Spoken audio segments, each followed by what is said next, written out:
许多人对于台湾的环境保护团体通常都有很多误解。那其中一个最大的误解就是认为说环保团体只会反对，而没有提出任何正面的政策说明。在这件事情上，我们必须要做2个说明啊。第一个，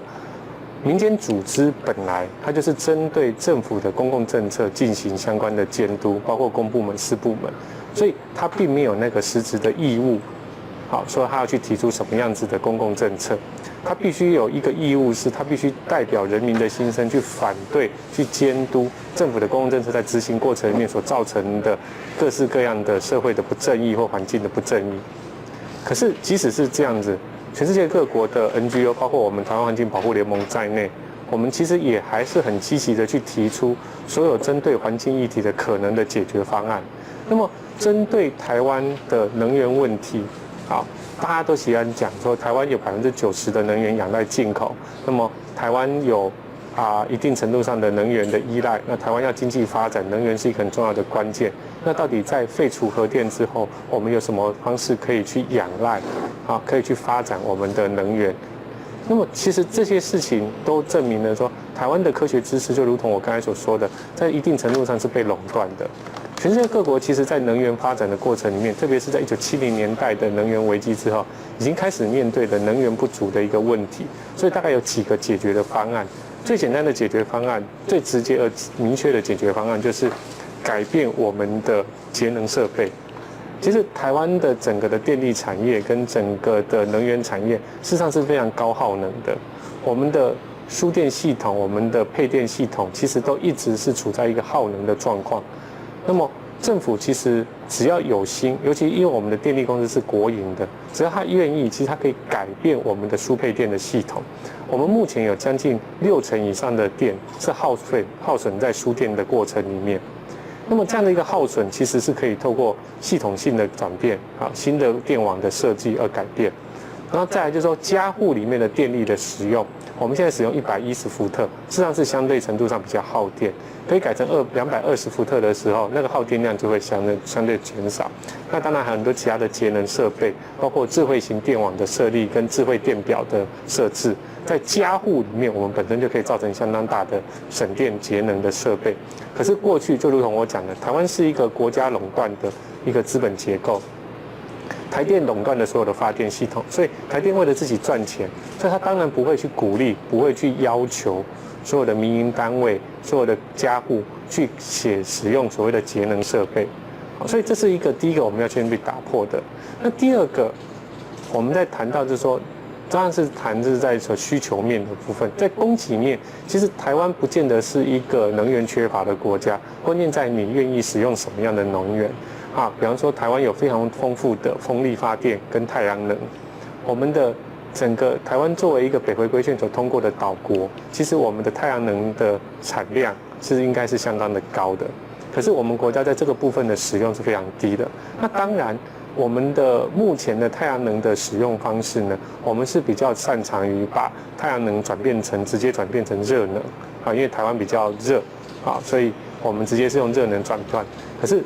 我们可不可以把它转换成其他的能源模式？这个只要国家愿意投入资本，愿意进行研究，其实台湾有许多光电科学的专业者，他们是有能力达到这样子的一个模式。那除了太阳能之外，风能也是台湾一个非常重要可以发展的一个方式。那还有地热台湾位处于火山带，所以台湾的地热能源也是非常的强。那么甚至是如果我们大胆一点，我们都可以使用潮汐发电。整个通过台湾海峡的黑潮，它本身就具有强大的能源发展的模式，所以这一些等等的一个科学的方法发展，再生能源的发展，它都可以促进台湾新的产业的发展。可是我们从来都没有看到政府积极的在辅导这件事情，我们只是让民间自己去处理他们所想要的东西。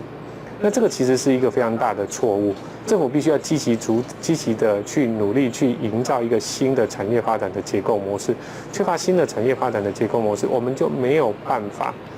去改变台湾现行的能源使用状况，那更没有办法去改变台湾现阶段的一个产业发展的困境。所以只有透过再生能源产业的发展，我们其实才能够有效的去改变台湾的能源结构，同时创造新的产业就业机会。而这个新的产业智慧界也相对来讲也要去检讨的是第三件事情，就是台湾现行的产业结构，比方说。在最近所发生的高雄的气爆事件里面，我们才终于理解到，台湾作为一个石化生产王国，高雄作为一个石化之都，它潜藏了多少风险跟危机。而石化业虽然表面上看起来赚得非常非常的多的钱，其实台湾的石化业对于整个环境的污染、对于生态环境的破坏、对于公共安全的威胁，其实是非常大的。它甚至阻挠了都市的发展跟成长。所以，我们如果不去检讨这个高耗能和低产值的石化产业，那取代以新的比方说再生能源的技术，甚至是提升其他产业的能源的损耗的状态，改变能源的使用结构，降低能源的依赖，那么台湾的产业永远没有办法进步，我们永远生活在一个威胁里面公共安全的威胁里面，环境安全的威胁里面，这是我们在讨论整个能源政策里面，其实我们必须要去思考的。那最后，其实很多人可能会提到说，好，那如果我们使用再生能源，我们装太阳能光板或者我们装风车，就会引起一些争纷，因为台湾不喜欢邻避效应，台湾很多人对于很多风险，新的能源设施，他们都有一些风险的观念，或者是邻避的观念。好，那我们也看到苗栗那边在反风车。那事实上，我们可以理解到的是说，任何的设施对环境绝对有风险的方式，跟风险的威胁。那我们怎么样去处理这些风险的威胁？有几种方式。第一个，我们必须要妥善的改变我们现阶段的环境影响评估方法，纳入社区居民的意见。很多环境影响评估其实都只是做个样子，甚至是几乎没有让社区居民有参与的过程。那第二个部分其实应该是谈于说，我们的社区发电模式从来没有被鼓励。其实许多的能源结构，比方说以丹麦为例，丹麦的电网它是以社区为组织的，而不是大型的电网。台湾现在每次在谈到要设所谓的发电机组的时候，不管是传统能源或者是再生能源，我们想象都是一很大一片的土地，然后上面插了很多只风车，然后这样来发电。事实上，一个合理的发电应该是以社区为单位，根据社区的需求，那透过不同的方式的整合，让社区取得它所必须要的用电。比方说，一个社区，一个农村型的社区，它可以怎么样发电？它可能可以结合风力，它可以结合太阳能，跟可以结合沼气发电比方他们有养猪，或者是结合一些相关的废弃物的回收。这样子一种社区型的回路型的发电模式，就是可以让在乡村地区可以运转的。而在都会地区，我们就要去思考，比方说台湾有很多，比方以台北为例，台北有很多那种玻璃帷幕的大楼，它是不是可以在整个玻璃帷幕的建构过程里面，把某些部分拆掉，变成是太阳能光板来集热？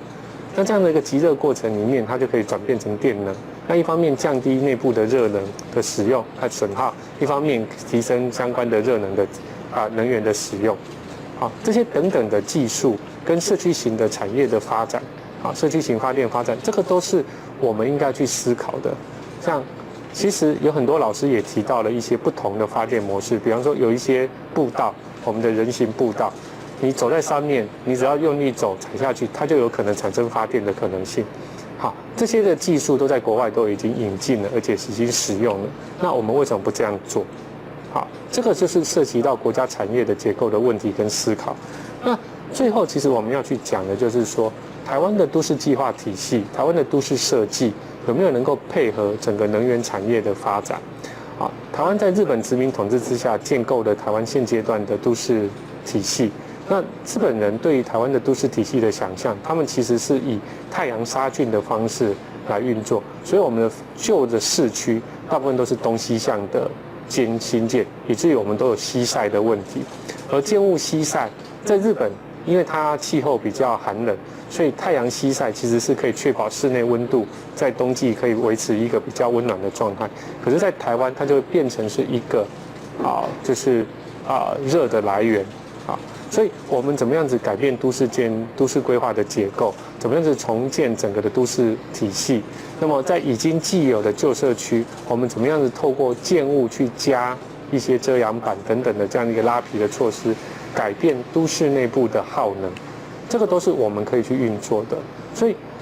不是没有解决能源问题的方式，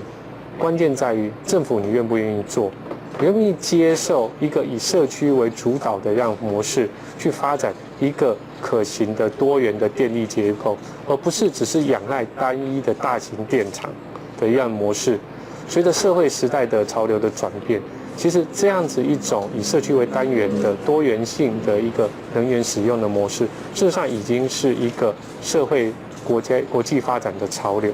那么台湾愿不愿意接受这样子的挑战？那么面对我们的真实的能源问题，改变我们的产业结构，重组我们的都市环境，那么以社区为单位去建构一个多元的能源使用方式，如此我们才能够有一个安全的，那么能源多元的，而且环境保护的一个生态城市。